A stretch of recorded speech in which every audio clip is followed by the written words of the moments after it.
Welcome students. आज के class में भारतीय अर्थव्यवस्था का एक नया विषय हम लोग शुरू करने जा रहे हैं और वो विषय है भारतीय वित्तीय व्यवस्था। ये एक काफ़ी बड़ा विषय है और इसको हम टुकड़ों में करके पढ़ेंगे, इसके विभिन्न अंगों को, ताकि सारी बातें आपको अच्छी तरीके से समझ में आ जाए। आज का क्लास का मुख्य उद्देश्य ये है कि हम लोग ये देखेंगे कि आखिर भारतीय वित्तीय व्यवस्था कहते किसको है, इंडियन फाइनेंस सिस्टम कहते किसको हैं, इसके अंतर्गत किन चीज़ों का अध्ययन किया जाता है। एक प्रकार से परिभाषित रूप से इसको देखेंगे और इसके अंदर किए जाने वाले अध्ययनों का अध्ययन हम लोग करेंगे। तो शुरू करते हैं। तो जहाँ तक भारतीय वित्तीय प्रणाली का प्रश्न है, तो भारतीय वित्तीय प्रणाली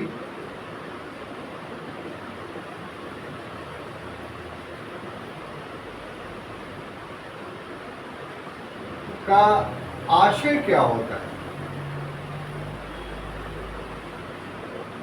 आशय का अर्थ मीन्स या मीनिंग आप मान लीजिए। मीनिंग क्या होता है? तो भारतीय वित्तीय प्रणाली का मीनिंग को जब हम देखते हैं तो ये संस्थाओं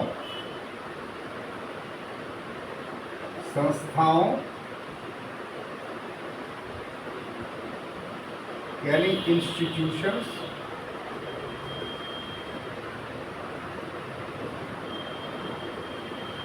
ये पहला हो गया। दूसरा विलेख,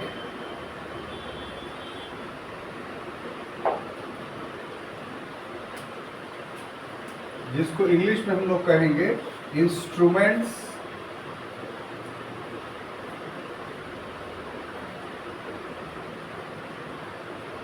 ठीक है। तीसरा बाजार,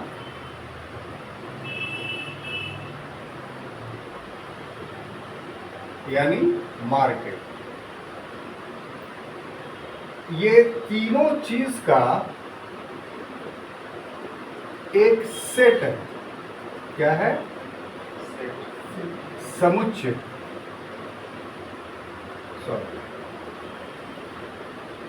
एक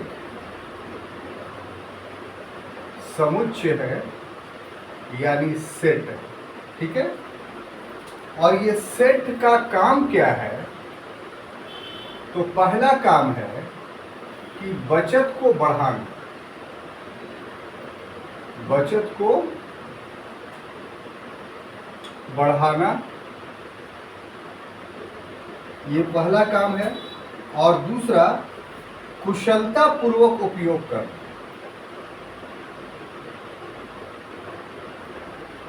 कुशलता पूर्वक उपयोग करना, उपयोग। तो इसको थोड़ा सा अच्छे ढंग से समझने की कोशिश करें कि अगर भारतीय वित्तीय प्रणाली या इंडिया फाइनेंस सिस्टम हम लोग पढ़ते हैं तो इसके क्या मीनिंग है?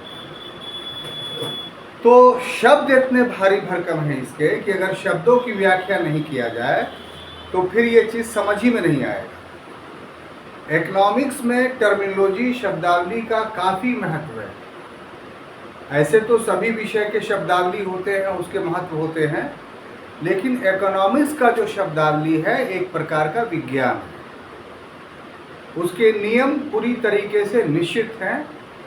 जिस तरीके से विज्ञान के नियम 2 और 2 4 की तरह निश्चित होते हैं, उसी प्रकार से इकोनॉमिक्स के शब्दावलियों के नियम निश्चित होते हैं। इस आधार पे अर्थशास्त्र जो है एक प्रकार का विज्ञान के रूप में माना जाता है। तो उस आधार पे अगर देखते हैं कि भारतीय वित्तीय प्रणाली, या यहाँ पर आप समझिए सिर्फ वित्तीय प्रणाली, फाइनेंशियल सिस्टम, हम लोग पढ़ रहे हैं भारतीय वित्तीय प्रणाली, इसलिए भारतीय लिख दिया गया। लेकिन हम अभी जो आपको एक्सप्लेन कर रहे हैं वो सिर्फ और सिर्फ वित्तीय प्रणाली, फाइनेंस सिस्टम, चाहे किसी भी देश का हो। उसके आशय, उसकी मीनिंग क्या है? तो उसका मीनिंग ये है कि संस्थाओं, इंस्टीट्यूशंस, अब यहाँ पर प्रश्न उठता है कि कौन सी संस्था है ना। तो यहाँ पर संस्थाओं का अर्थ हुआ कि जो वित्त से जुड़ी हुई संस्थाएं हैं, जैसे रिजर्व बैंक ऑफ इंडिया, जैसे या सेंट्रल बैंक, केंद्रीय बैंक कह लीजिए। हर देश का केंद्रीय बैंक का नाम अलग अलग है, हमारे देश में उसका नाम रिजर्व बैंक ऑफ इंडिया है। जैसे सभी कॉमर्शियल बैंक, जैसे सभी कोऑपरेटिव बैंक, हाँ LIC भी। तो वित्त से जुड़ी हुई जितनी भी संस्थाएं हैं, फाइनेंस का काम जो भी संस्था करता, थोड़ा मुक्त कीजिए, हंसिए थोड़ा। वित्त से जुड़ी हुई जितनी संस्थाएं हैं, आशय उन सभी संस्थाओं से। इलेक्शन कमीशन से मतलब नहीं, UPSC से मतलब नहीं, मतलब है ऐसी संस्थाओं से जो फाइनेंस से जुड़ी हुई है। क्लियर। अब आइए विलेख। विलेख को इंस्ट्रूमेंट्स यहाँ लिखा गया है, विलेख को आप डॉक्यूमेंट्स भी कहते हैं। अब यहाँ पर प्रश्न हुआ कि विलेख को जब हम इंस्ट्रूमेंट्स कह रहे हैं, विलेख को जब हम इंस्ट्रूमेंट्स कह रहे हैं, डॉक्यूमेंट्स नहीं कह रहे हैं, तो इसका मतलब कि डॉक्यूमेंट्स और इंस्ट्रूमेंट्स में कुछ ना कुछ डिफरेंस है। तो डिफरेंस क्या है? सामान्य तौर पर लिखा हुआ कोई भी विवरण डॉक्यूमेंट्स कहलाता है। उदाहरण के लिए आप अपने कॉपी पे लिखते हैं, नोट्स बनाते हैं, ये भी एक डॉक्यूमेंट्स है। आपका और भी कोई सरकारी आदेश होता है, वो भी एक डॉक्यूमेंट्स है। लेकिन इंस्ट्रूमेंट्स जब हम लोग कहते हैं तो इसका अर्थ ये होता है कि वित्त के संबंध में कानूनी मान्यता प्राप्त कोई कागज है तो वो कागज इंस्ट्रूमेंट्स कहलाता है। फाइनेंस से संबंधित कानूनी मान्यता प्राप्त कोई भी कागज है तो कागज क्या कहलाएगा? Instruments, not documents. तो उस इंस्ट्रूमेंट्स को हम लोग हिंदी में विलेख कह रहे हैं। एग्जाम्पल के तौर पर, जैसे आप कोई भी शेयर खरीदते हैं तो शेयर भी एक कागज है। बॉन्ड खरीदते हैं, या किसान विकास पत्र खरीदते हैं, या पोस्टल ऑर्डर खरीदते हैं, तो ये सारे चीजें क्या है? एक रिटेन कागज है। लेकिन इस रिटेन कागज को, जिसमें वित्त का वर्णन है, फाइनेंस का वर्णन है, उसको कानूनी मान्यता प्राप्त है, वो लीगल डॉक्यूमेंट्स भी है। तो जो फाइनेंस डॉक्यूमेंट्स लीगल डॉक्यूमेंट्स हो गया, उसी को हम लोग इंस्ट्रूमेंट्स बोलते हैं। अब बाजार का क्या अर्थ है यहाँ पर? तो बाजार को जनरल तौर पे जहाँ आटा, दाल, चावल, सब्जी ये सब मिलता है उसको आप बाजार मानते हैं। यहाँ उस बाजार से आशय नहीं है, यहाँ मुख्य रूप से उस बाजार से आशय है जहाँ पैसों का लेन देन होता है। जैसे किसी बैंक में पैसे का लेन देन होता है, निजी बाजार में भी पैसे का लेन देन हो सकता है, शेयर मार्केट में भी पैसे का लेन देन हो सकता है। पैसे का लेन देन जहां हो, वित्त का वो बाजार कहलाता है। जहां चावल दाल बिक रहा है वो भी इसके अंतर्गत आएगा, लेकिन सिर्फ वही नहीं आएगा, इसमें एक बड़ा हिस्सा बैंकिंग सेक्टर का, शेयर सेक्टर का, जहां पैसे का काम होता है, जहां वित्त का काम होता है, उसको बाजार हम लोग कहते हैं। क्लियर? तो बाजार और संस्था में अंतर क्या हो गया? बहुत खूबसूरत बात है कि बाजार और संस्था में क्या अंतर हो गया। ठीक है, आपका यहाँ पर कंफ्यूजन का आधार ये है कि जो संस्था का आप नाम लिए वो भी तो एक प्रकार का बाजार है। लेकिन अगर हम बाजार को अलग से नहीं लिखते, तो उन सब संस्थाओं से हटकर जहाँ वित्त का कारोबार होता है, जैसे जनरल मार्केट में भी वित्त का कारोबार होता है, प्राइवेट सेठ और साहूकार भी वित्त का कारोबार करते हैं, तो वो तो इस संस्था में नहीं आएंगे।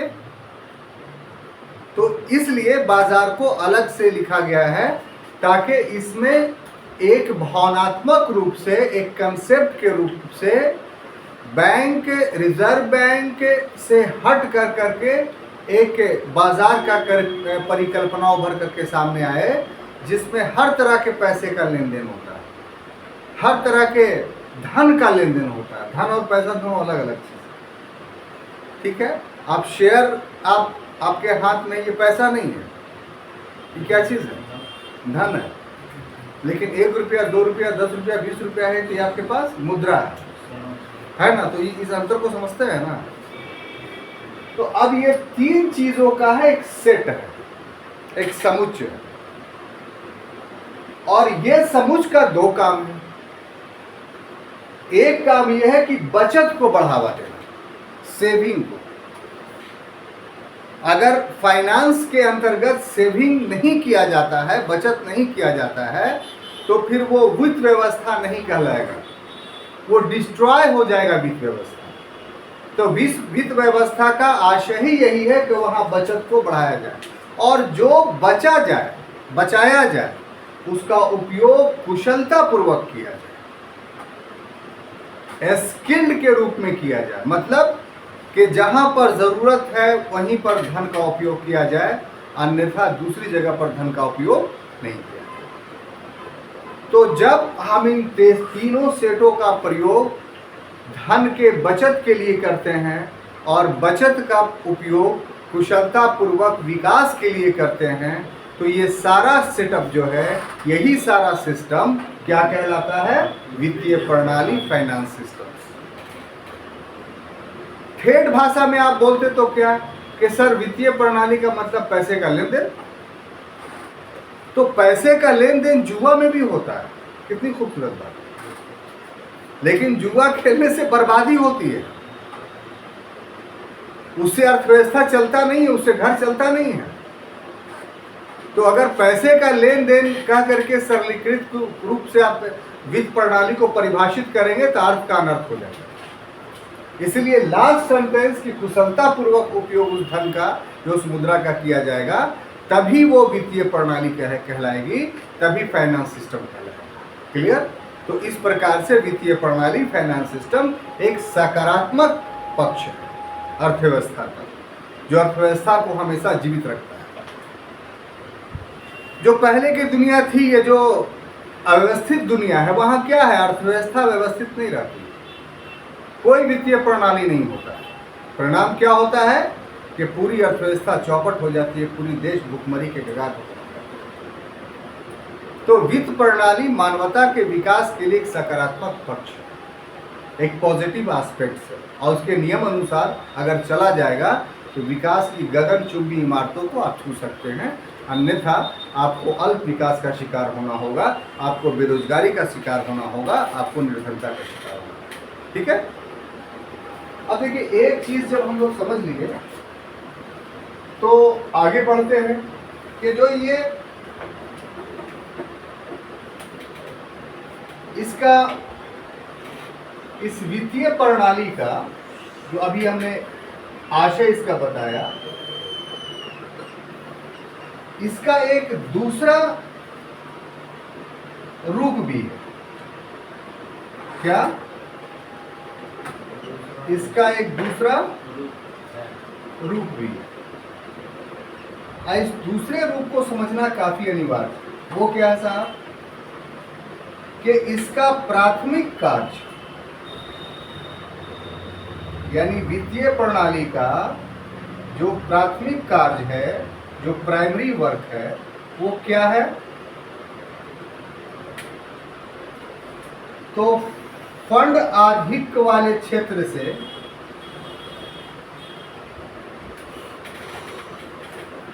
फंड आधिक्य वाले क्षेत्र से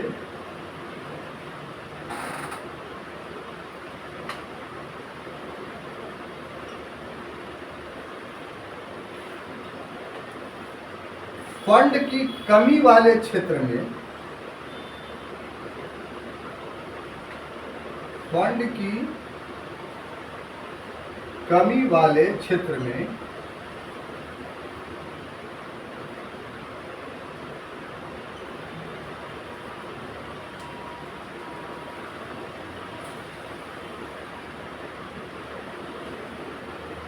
धन या मुद्रा की गतिशीलता,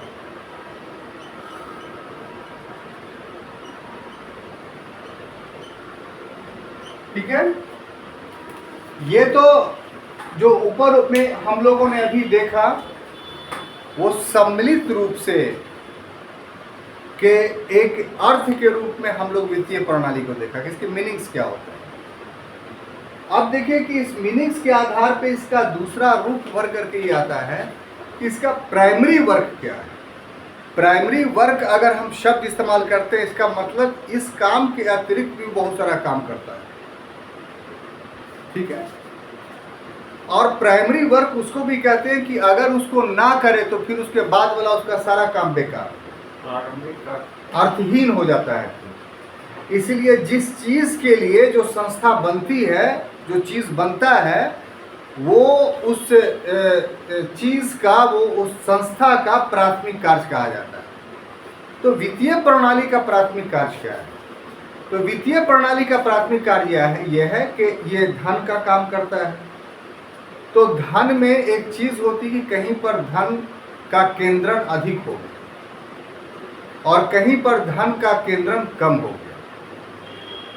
तो जहां पर धन अधिक है और जहां पर धन कम है, अगर ये व्यवस्था स्टेबल रहेगी तो फिर आर्थिक गतिहीनता की स्थिति चली आएगी, इकोनॉमिक इमोबिलिटी की स्थिति चली आएगी, जो विकास को बाधित करेगा।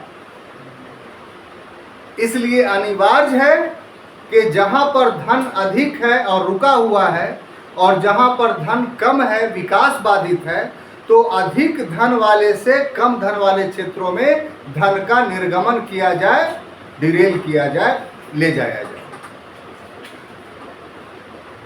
तो ये जो ले जाने का काम होता है, ये वित्त प्रणाली करती है और इसका प्राइमरी वर्क।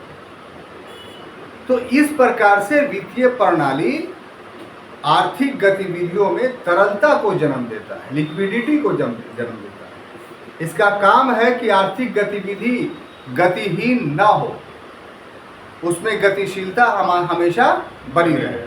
अब आप देखिए ये कितनी अच्छी बात है कि जितने अल्प विकसित या विकासशील देशों को देख लीजिए, या भारत में भी सामाजिक संरचना पर अगर गौर कीजिए, तो उन देशों में जो अल्प विकसित हैं या भारत के समाज में जो व्यवस्था पाई जाती है, उसमें एक तत्व भर करके आता है कि एक बड़ा धन हमारे यहाँ हमेशा गतिहीन रहता है।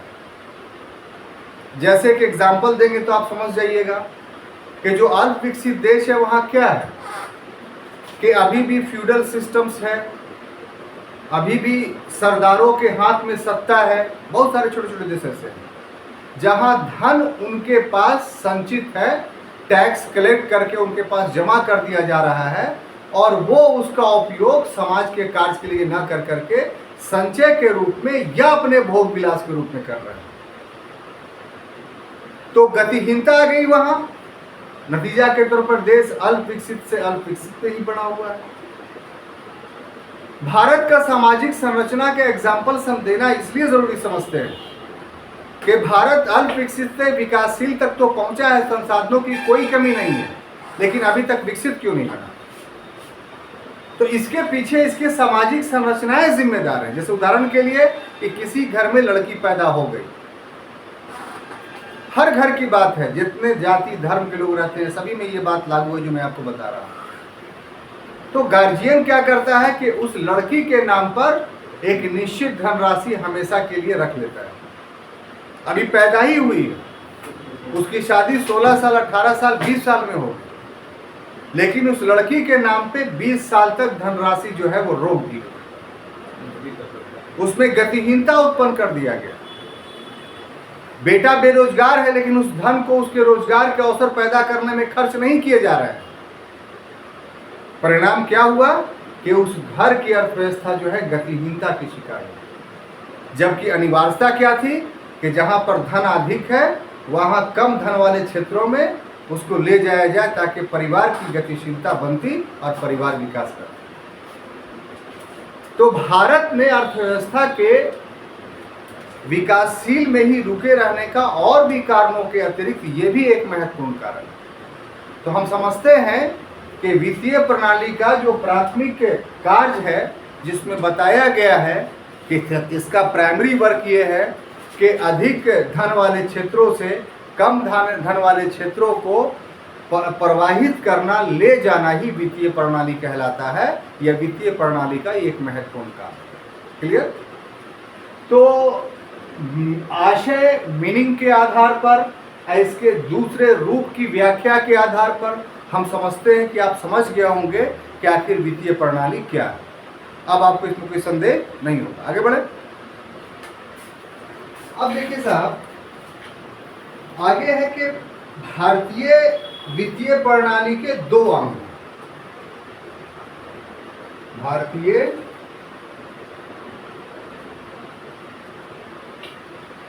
वित्तीय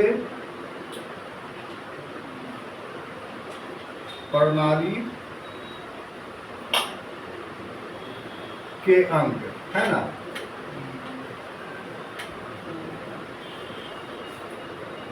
यानी ऑर्गेन ऑफ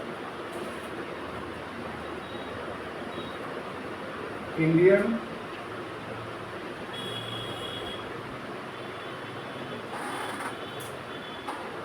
फाइनेंस सिस्टम। ठीक है, तो दो अंग कौन है ये जरा देखिए। ठीक है, एक को हम लोग बोलते हैं मुद्रा बाजार या साख बाजार। क्या बोलते हैं? मुद्रा बाजार या साख बाजार, जिसको इंग्लिश में हम लोग बोलेंगे मनी मार्केट, है ना। Money market.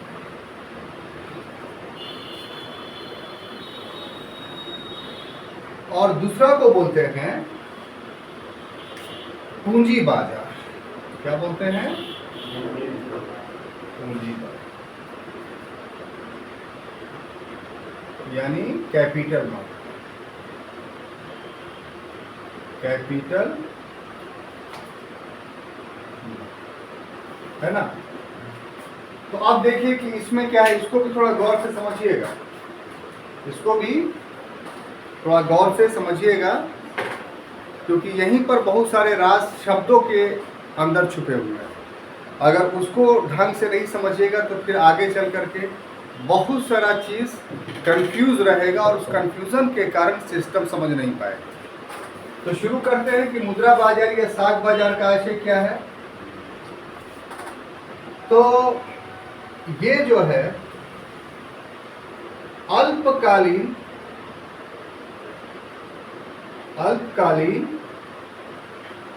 अवधि। अब यहां पर अल्पकालीन अवधि जो लिख रहे हैं, इसका मतलब क्या है? एक माह से एक वर्ष के अंदर है। एक माह से एक वर्ष के अंदर, ये अल्पकालीन अवधि का अर्थ हुआ।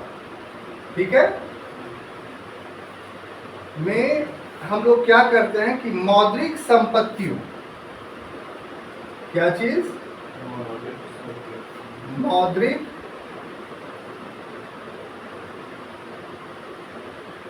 संपत्ति या प्रतिभूति, यानी सिक्योरिटीज।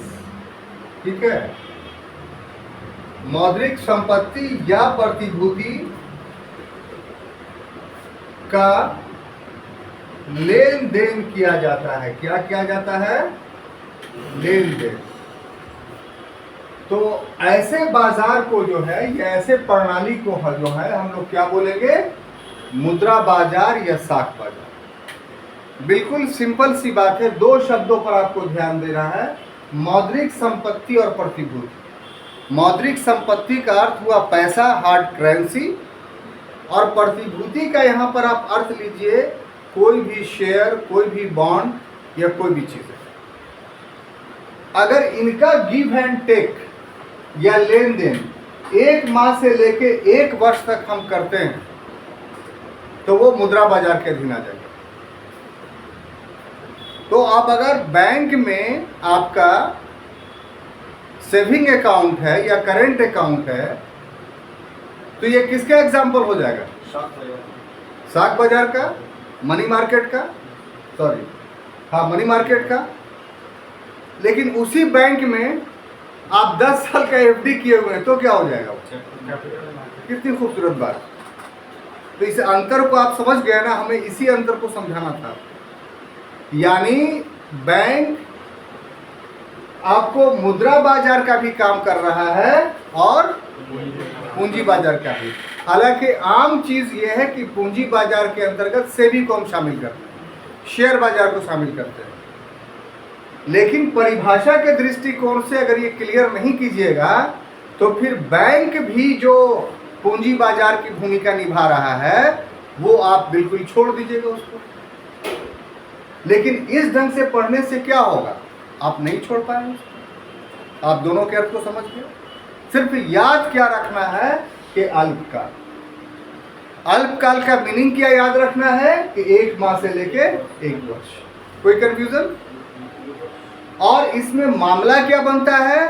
तो पैसे का और प्रतिभूति का लेन देन, यानी 1 वर्ष के अंदर पैसे और प्रतिभूति का अल्पकालीन लेन देन यदि हम करते हैं तो ऐसे बाजार को हम लोग क्या बोलते हैं? मुद्रा बाजार, शाख बाजार या मनी मार्केट। ठीक है। अब आइए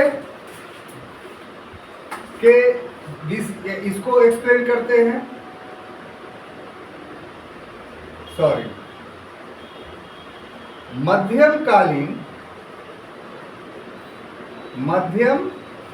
या दीर्घकालीन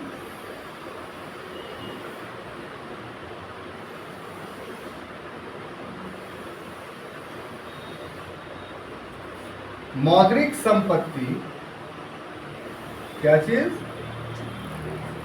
मौद्रिक संपत्ति या प्रतिभूति का जो लेन देन करते हैं ये क्या कहलाएगा? पूंजी बाजार, कैपिटल मार्केट। यहां आपको समझना क्या है कि मध्यम और दीर्घ, अगर कोई लेन देन हम 5 वर्षों की अवधि के लिए करते हैं वो मध्यम कहलाएगा, और 5 वर्षों से अधिक अवधि के लिए हम करते हैं 10-20 वर्षों के लिए तो वो दीर्घकालीन कहलाएगा। तो इसमें पैसे का या प्रतिभूति का लेन देन करते हैं तो वही लेन देन जो है वो पूंजी बाजार कहलाता है। तो इसमें क्या है, जैसे बहुत सारी चीज़, एफडी कर दिया आपने, फिक्स डिपॉजिट कर दिया, कोई शेयर एक निश्चित अंतराल के लिए खरीद लिया, तो वो सब का सब जो है पूंजी बाजार में आ जाएगा। अब इसमें बैंक भी ऐसा सुविधा दे रही है और security and exchange board of India भी ऐसी सुविधा दे रही है, बहुत सारी इंश्योरेंस कंपनियां हैं वो भी ऐसी सुविधा दे रही हैं। तो कहने का मतलब ये है कि आज की जो वित्तीय संस्थाएं हैं वो मुद्रा बाजार के रूप में भी काम कर रही हैं और पूंजी बाजार के रूप में भी काम कर रही हैं। अब बात समझ में आई? तो वित्तीय प्रणाली के जो 2 ये अंग है, यानी मुद्रा बाजार और पूंजी बाजार, उसके अर्थ को आपको हमने इस तरह से समझाया। क्लियर? अब आ जाइए तीसरी बात पे। और तीसरी बात क्या है कि ये तो हो गया मुद्रा बाजार अब और पूंजी बाजार। अब हम लोग अपने आप को सीमित कर रहे हैं मुद्रा बाजार तक, यानी अब जो भी पढ़ेंगे किसके बारे में पढ़ेंगे? मुद्रा बाजार के बारे में। मुद्रा बाजार को परिभाषित रूप से आप देख लिए हैं। तो अब मुद्रा बाजार का जहां तक बात है तो मुद्रा बाजार भी एक तरह का नहीं होता है, तो इसको भी हम लोग इसके प्रकारों को पढ़ेंगे। क्या पढ़ेंगे? प्रकार। ठीक है ना? तो मुद्रा बाजार के 2 प्रकार होते हैं। कितने प्रकार होते हैं? 2 प्रकार। ठीक है। एक को बोलते हैं संगठित मुद्रा बाजार। संगठित मुद्रा बाजार। इसको अगर इंग्लिश में लिखा जाए तो क्या कहेंगे? ऑर्गेनाइज्ड मनी मार्केट, है ना? मनी। और दूसरा को बोलेंगे हम लोग असंगठित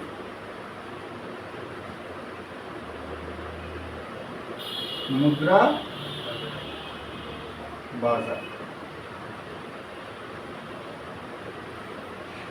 यानी अनऑर्गेनाइज्ड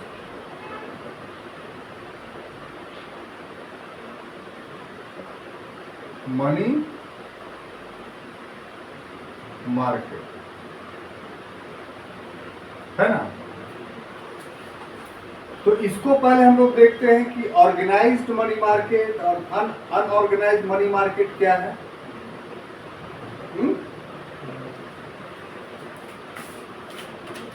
तो ऑर्गेनाइज्ड मनी मार्केट जब हम बात बोलते हैं तो इसके अंतर्गत रिजर्व बैंक, ठीक है, वाणिज्यिक बैंक,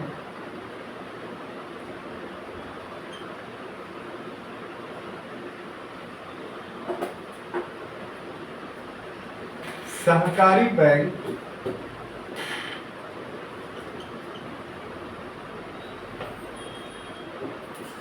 आएंगे, ठीक है। और उपर्युक्त के अतिरिक्त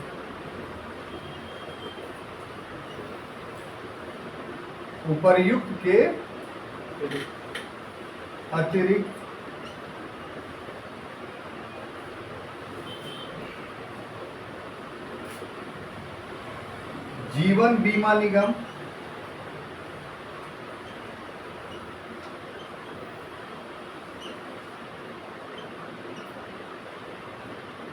दूसरा इंश्योरेंस कॉरपोरेशन,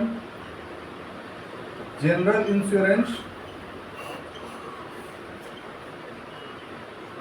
कॉरपोरेशन, यूटीआई यानी UTI unit trust of India. इसके अलावा discount and finance house, discount and finance house, इसको हम लोग समझते हैं, ठीक है, कि संगठित मुद्रा बाजार, ऑर्गेनाइज्ड मनी मार्केट क्या है। तो बोर्ड पे जगह कम के वजह से और ज़्यादा नहीं लिख पाए, लेकिन पहले इसको परिभाषित करना पड़ेगा। और परिभाषित ये है कि वो बाजार जो केंद्रीय वित्तीय संस्था हर देश में कौन कहलाती है? केंद्रीय बैंक। भारत में केंद्रीय बैंक कौन है? तो रिजर्व बैंक ऑफ इंडिया। तो जो संस्थाएं आरबीआई के द्वारा या केंद्रीय बैंक के द्वारा अधिसूचित हो, शेड्यूल हो और उसके नियमों के अनुरूप वो संचालित होता हो, तो वो सारी व्यवस्थाएं जो हैं वो संगठित मुद्रा बाजार के अधीन आएंगी। तो उसके अधीन अगर देखा जाए तो रिजर्व बैंक खुद अपने लिए भी लॉ बनाती है, अपने ऊपर रेगुलेशन बना के खुद को रेगुलेट करती है, और प्लस वाणिज्यिक बैंक और सहकारी बैंक को भी अधिसूचित करती है, शेड्यूल करती है, और हमेशा उस पर नाना प्रकार के नियम लागू करती है। तो ये तीनों सभी के सभी संगठित मुद्रा बाजार के अंग हैं।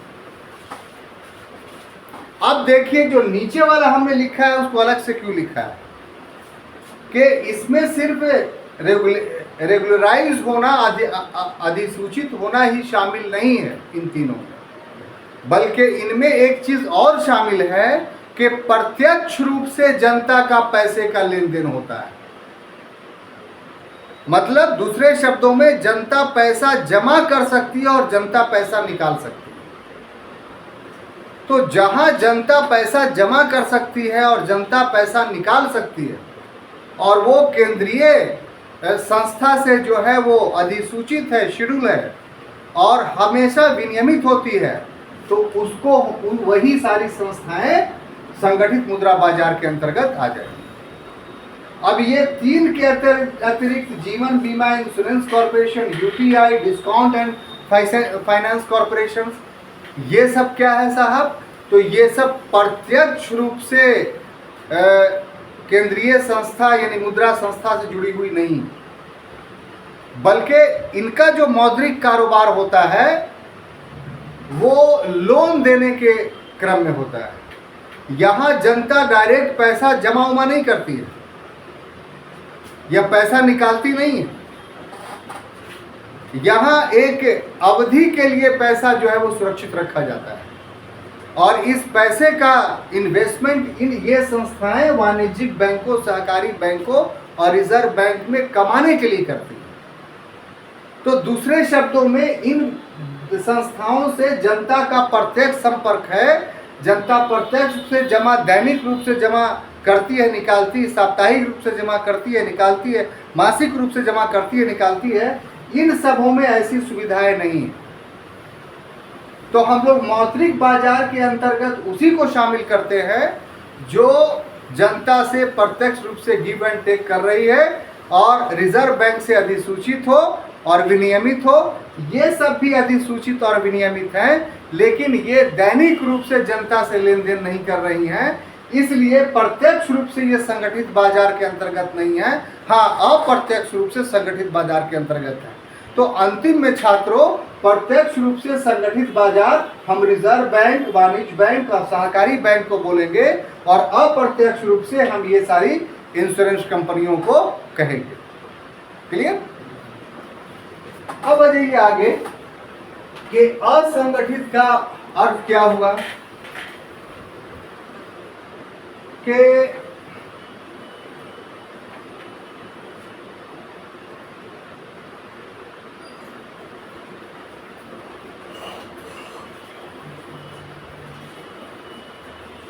देशी बैंकर्स, देशी बैंकर्स। अभी देशी बैंकर्स हर जगह अलग अलग नाम से जाने जाते हैं। जैसे पंजाब में महाजन इन्हें बोला जाता है, पंजाब में महाजन बोलेंगे। ये सब ऑब्जेक्टिव क्वेश्चन है, मिलाने के लिए आ सकता है। इसी प्रकार से उत्तर प्रदेश में साहूकार बोलेंगे, इसे उत्तर प्रदेश में साहूकार बोलेंगे। इसी प्रकार से मारवाड़ में सेठ बोलेंगे, इनको मारवाड़ में सेठ बोलेंगे। और इसी प्रकार से मद्रास में चट्टी बोलेंगे, मद्रास में चट्टी बोलेंगे। तो देखिए, देशी बैंकर्स ये भी वित्त का काम करते हैं, ये भी मुद्रा का काम करते हैं, लेकिन ये ना रिजर्व बैंक में रजिस्टर्ड हैं और न ही रिजर्व बैंक द्वारा रेगुलेट होते हैं। इसलिए इनको असंगठित क्षेत्र का वित्तीय प्रणाली कहा जाता है। और जब भारत में वित्तीय प्रणाली अस्तित्व में नहीं आया था, आप मान सकते हैं कि हमारे देश में वित्तीय प्रणाली अस्तित्व में 19वीं शताब्दी में आया और 20वीं शताब्दी में आते आते इसने एक स्पष्ट रूप धारण कर लिया। तो क्या 19वीं शताब्दी से पहले भारत में वित्तीय प्रणाली नहीं थी? तो जवाब होगा थी, लेकिन कैसी थी? तो असंगठित क्षेत्र में। मुस्कुराओ ना, कहना मुंह ऐसे बनाए हुए। हाँ, तो आपने हिस्ट्री के क्लास में जो एंग्लो बंगाल रिलेशंस पढ़ रहे होंगे तो आपने एक नाम सुना होगा, जगत सेठ। जगत सेठ या जगत बंधु, ये दो भाई थे, महताब चंद सेठ और एक और नाम हम भूल रहे हैं अभी, महताब सेंट्रल। तो ये इतने बड़े बैंकर्स थे बंगाल के कि अंग्रेजों को धनराशि दिया करते थे, और अंग्रेजों ने जगत सेठ और अमीन चंद के धनराशि के बुनियाद पर बंगाल के नवाब सिराजुद्दौला को हरा दिया और बंगाल में ब्रिटिश सत्ता स्थापित करवाई। तो इतने बड़े बैंकर्स थे ये, लेकिन इन पर सरकार का कोई नियंत्रण नहीं, और यह असंगठित क्षेत्र की वित्तीय प्रणाली जानी जाती है। तो एक प्रकार से आप कह सकते हैं कि 19वीं शताब्दी से पहले भारत में जो वित्तीय प्रणाली थी वह असंगठित क्षेत्र में थी, और इसका परिणाम था कि भारत गुलाम हो गया। कितनी खूबसूरत बात है।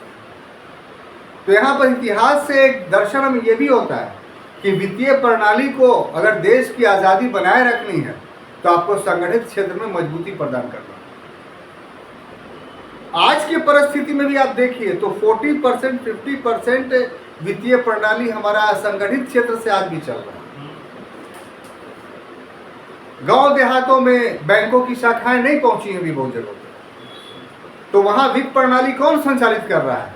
तो यही असंगठित क्षेत्र के देशी बैंक है, जो विभिन्न क्षेत्रों में अलग अलग नामों से जाने जाते हैं। जैसे पंजाब में ये महाजन कहे जाएंगे, उत्तर प्रदेश में साहूकार, मारवाड़ में सेठ और मद्रास में चट्टी। और ये जनता से अपने मनोकूल किसी भी ब्याज दर पे सूद ले सकते हैं या अपना धन जो है उधार दे सकते हैं। और इस तरीके से आज भी जो है वो देश के सामने एक चैलेंज बना हुआ है कि एक बड़ा क्षेत्र जो वित्तीय प्रणाली में असंगठित क्षेत्र में है उसको संगठित क्षेत्र में लाया जाए। ये आज के क्लास की बात हो गई, ये अभी चलेगा। और इसमें जो चीज़ें पढ़नी है हम लोगों को, वो एक तो वित्तीय बाजार क्या है वो मैंने आपको आज की क्लास में समझा दिया, ये एक कंप्लीट स्टडी हो। अब वित्तीय बाजार से जुड़ी हुई कुछ शब्दावलियाँ हैं, तो उसको बाद के क्लास में, कल के क्लास में हम लोग देखेंगे। और फिर मूल रूप से इसका जो संरचनात्मक ढांचा है, जैसे रिजर्व बैंक, तो रिजर्व बैंक तो लोग पढ़ चुके, कॉमर्शियल बैंक के बारे में हम लोग पढ़ेंगे, या अन्य चीज़ें जो हैं वित्तीय प्रणाली से जुड़ी हुई उनके बारे में। तो हम समझते हैं कि आज का क्लास आपको समझ में आया होगा। अगर क्लास अच्छा लगे तो इसे शेयर कीजिए और लाइक कीजिए, और इसे अन्य लोगों को लाभान्वित करने का प्रयास कीजिए। अगले क्लास में फिर हम मिलेंगे, तब तक के लिए अनुमति दीजिए। धन्यवाद।